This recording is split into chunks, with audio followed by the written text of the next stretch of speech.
غلبجون جورابکش سال تالدم 1994 قامت کننده شهر دوشنبه از سال 2013 ما دمسکو کار میکنم میام سال 2019 که ما تقسیم زدم در سال 2019 ما تقسیم زدم اومدم دانی میرم مرا دو بچه من که گرفتم شونا و تاگانسکی رایون میرفتن گرفتم او را بردم به اون جای درکاری شونا مرا سمو ما گرفتن کورچام زدن گریختن رفتن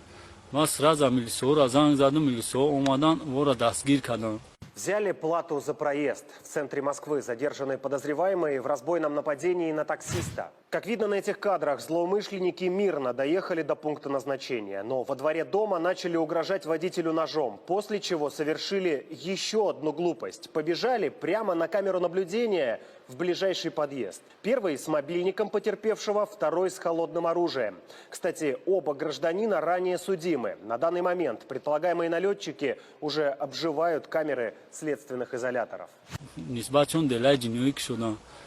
بعد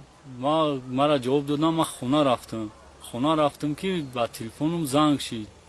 زنگ شد بونم شخص ایزاد امون و برداشت قچی گپ زدم ایزاد امون ده گفت که در یوتیوب کانالم هست گفت بدرو مرا میبینی ما رئیس موجیرویم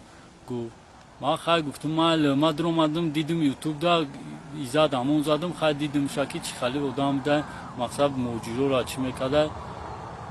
و زنگ زدم ابرانا گفتم اکا چی گپ چی کارا چی مسئله قتی ما گپ دوری با گفت که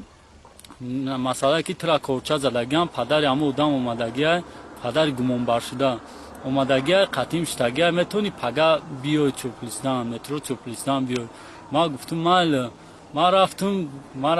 رفتم پیش ایزاد همون در مترو چوپلیستان و خوردیم مردم ششتیم رفتیم کابینت ششتیم او مرا گفت که در کار نیست همین کارا کردن بیا گفت او چه ما ترمش دانه پولگیری از زندگی در صرف میکنی مقصد یکم کامپیوتی دا بود میکنی گفت ما روزی شدم گفتم چند قد پول میتن گفت که 1 میلیون میتن گفت ما 1 میلیون میگیرم دستشون 500 تا تو دامتم 500 تا دیگه شخص خدمت میگیرم ما گفتم ما روزی گفتم چه ما او در ترمش دانه ما در یکم فایده نیست گفتم من در 500 تا میگیرم خدمت چین میکنم در شب بلیط میگیرم میرم تو جستم کامپیوتی ما بود میکنم و روزی شدم خستم اومدم خونه بود ایجاد همون زنگ زد گفت براتشکا گفت بزن برا گفت عریضه تا دیگه که گفت